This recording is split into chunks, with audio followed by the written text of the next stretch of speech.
যুক্তরাষ্ট্র ও ইসরায়েলের হামলার 10 দিন পার হলেও ইরানকে নিয়ন্ত্রণে আনতে পারেনি পশ্চিমা জোট। উল্টো ইরানের পাল্টা আঘাতে যুদ্ধ এখন ছড়িয়ে পড়ছে গোটা মধ্যপ্রাচ্যে।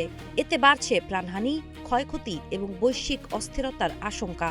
গত 28 ফেব্রুয়ারি শুরু হওয়া এই সংঘাতে তেহরানের বিভিন্ন স্থানে বড় ধরনের ধ্বংসযজ্ঞ ঘটলেও ইরানের নতুন সর্বোচ্চ নেতা মোজতবা আলী খামেনি নিরাপদ রয়েছেন।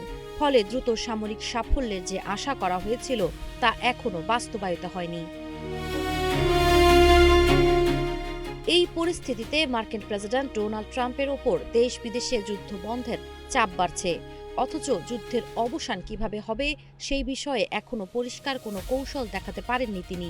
মঙ্গলবার মার্কিন সংবাদ মাধ্যম সিএনএনে প্রকাশিত এক বিশ্লেষণে জ্যেষ্ঠ রাজনৈতিক প্রতিবেদক স্টিফেন কলিনসন ট্রাম্পের এই নীতির তীব্র সমালোচনা করেছেন।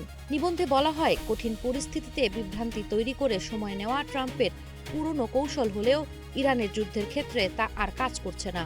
জীবন অবাক না করলে কে করবে? 28% মিল্ক ফ্যাটের অবাক করার সাথে ফ্রেশ মিল্ক পাউডার। জীবন অবাক করুক প্রতিদিন। যুদ্ধের 10 দিন পেরিয়ে গেলেও ট্রাম্প এখনো স্পষ্টভাবে ব্যাখ্যা করতে পারেননি কেন এই সংঘাত শুরু করা হয়েছিল। কখনো তিনি বলছেন শান্তি খুব কাছেই, আবার একই সঙ্গে সতর্ক করছেন যে যুদ্ধ দীর্ঘস্থায়ী ও আরও তীব্র হতে পারে। বিশ্লেষণে বলা হয়েছে, প্রেসিডেন্টের অগোছালো বক্তব্যে স্পষ্ট হয়ে উঠছে তার ওপর বাড়তে থাকা রাজনৈতিক ও সামরিক চাপ। কারণ এমন এক যুদ্ধে তিনি নিজের রাজনৈতিক ভবিষ্যৎ বাজি রেখেছেন, যা বিশ্বজুড়ে জ্বালানি বাজার ও ভূ রাজনীতিতে বড় সংকট তৈরি করেছে। ইতোমধ্যে শেয়ার বাজারে অস্থিরতা এবং তেলের দাম বৃদ্ধির ফলে বৈশ্বিক অর্থনীতি নিয়ে উদ্বেগ বাড়ছে। একই সঙ্গে উপসাগরীয় অঞ্চলে ইরানের ড্রোন ও ক্ষেপণাস্ত্র হামলা বৃহত্তর যুদ্ধের আশঙ্কাও বাড়িয়ে দিয়েছে। তবে জনমত জরিপে দেখা যাচ্ছে, মার্কিন জনগণ আর নতুন কোনো যুদ্ধে জড়াতে চায় না।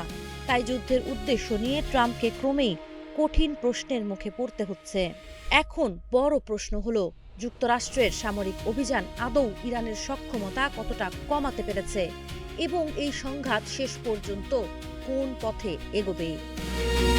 সাবা খান, নাগরিক প্রতিদিন।